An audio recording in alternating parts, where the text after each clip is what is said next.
Shri Swagat Rai ji. Madam, I rise to speak on the. Where are you rising? You are sitting. I'm sitting.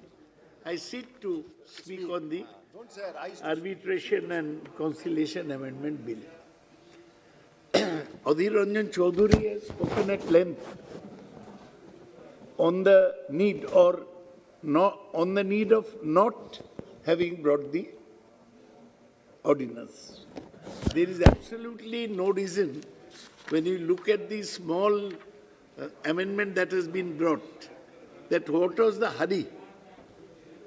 What was the tearing hurry of the minister in bringing the ordinance that is not at all clear to us? The ordinance was promulgated by President on 4th November 2020.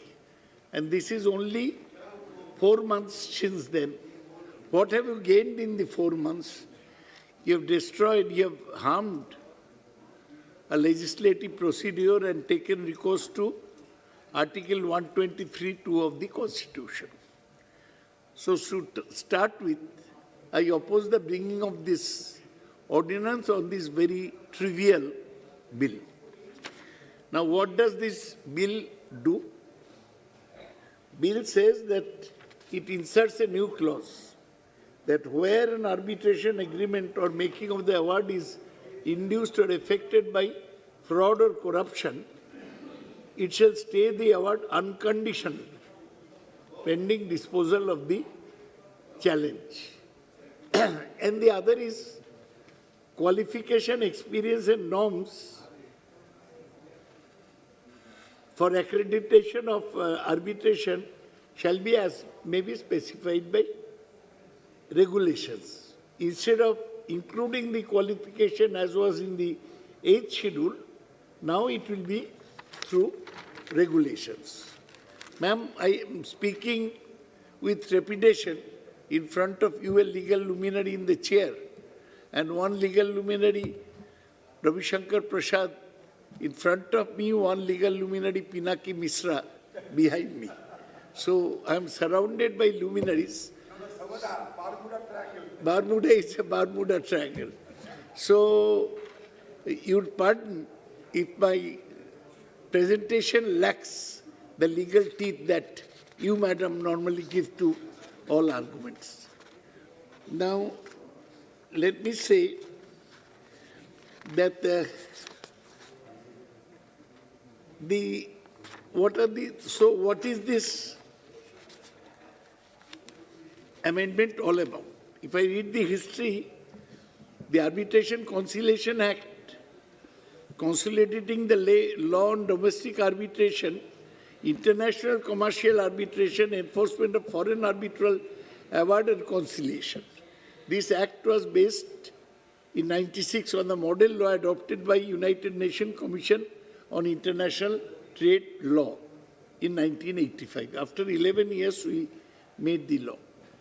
In its effort to make India as a hub of international commercial arbitration and making arbitration process user-friendly, cost-effective, expeditious, and inter alia, taking into account the recommendation submitted by the Law Commission in its 246 report and supplementary reports and suggestions, the Amendment Act was brought in 2015 during Ravi Shankarji's tenure.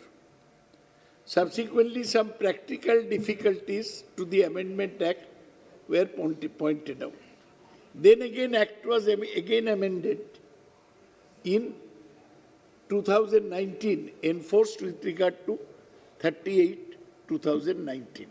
So after you brought the Act, one amendment 2015, one amendment 2019. Now, there were some court rulings in order to address the issue of corrupt practices in securing contracts or arbitral awards. To do that, the bill has given the power to grant unconditional stay on enforcement of arbitral awards where the underlying arbitration agreement, contracts or arbitral award is induced by fraud or corruption. Fine. Now, and to omit 8th schedule, which had the qualifications of the people concerned. Now, it has been commented, ma'am, that this is one step forward, one step backward. What the minister has done is actually called one step forward, more than Lenin.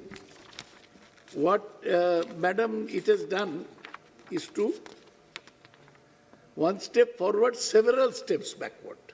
I'll correct. I'm talking of Lenin. Lenin said one step forward, two steps backward. This is several steps backward. Why I say this? As somebody had commented, the ordinance has reversed the effect of 2015 amendments to the Act, which had done away with the automatic stay on enforcement of arbitral awards upon a challenge being made under Section 34 of the Act. Most certainly, a regressive state. The ordinance has inserted a further proviso to Section 36(3) of the Act, by which an award shall be unconditionally stayed pending disposal of the challenge under Section 34. Now, this is the regressive step, if I may say. The ordinance reversed the effect of 2015, which did away with the automatic stay. That now, when you say that something is influenced by fraud or corrupt practices, it is very easy to allege the same. Then what happens? The arbitration has to wait till the court disposes of the application under Section 34. All court cases arise, so this will set back. The arbitration basically, madam, you know better than me, is for two parties in a contract agreeing to arbitration in case they do not agree. Or the court may order an arbitration if they find that the litigation is too long. Now, arbitration is to cut short the legal process. Now, this amendment will lengthen the legal process and it will take away. So, while omitting the schedule is a progressive step, putting in this amendment is a regressive step. And it has been said that we are trying to make India a hub of international arbitration. It is the fond hope of our law minister, and rightly so, that he wants to make India a hub of international arbitration, which is why he has removed all qualification, so that even the former Lord Chancellor can come and argue in arbitration. And fees are very high. I remember when Siddhartha Shankar Rai was alive, he used to do an arbitration for McDermott and Company. It's an American oil company. The arbitration went on for days together and took place in a 5-star hotel, all costs paid. So, arbitration can be a very costly process. And this is mainly resorted to in engineering contracts. You see this, madam, I'll wind up. You see this Chamoli accident. Here, there will be arbitration for years, because NTPC will not want to pay the contractor. Contractor will go for arbitration, and that clause will be there in the contract. So, madam, the minister brought the ordinance, introduced this bill. When the Lok Sabha was in a deal, people would think that this is very vital, but I can say that instead of making India a hub, India's name will be mud. Nobody, no international body will want to come to India. The First Amendment will shoot us in the foot. This is a phrase I borrowed from my friend Pinaki Misra. And because what is the definition of fraud? Anybody can claim that there is a fraud, there is a corrupt practice, and you prolong the process of arbitration. Madam, this will not ease the arbitration process nor shorten the quickness of settlement for all non-enforcement of contracts. I would still request Mr. Ravi Shankar Prasad, eminent lawyer, that he is to do away with this 36(3). Let him keep the other part and do away with this. Let us keep India's image high. We have got top-notch lawyers. Harish Salve is practicing in London only. So our lawyers are receiving recognition internationally. So why should we do something that will shoot us in the foot, as my friend Pinaki Misra put it? With these words, I conclude.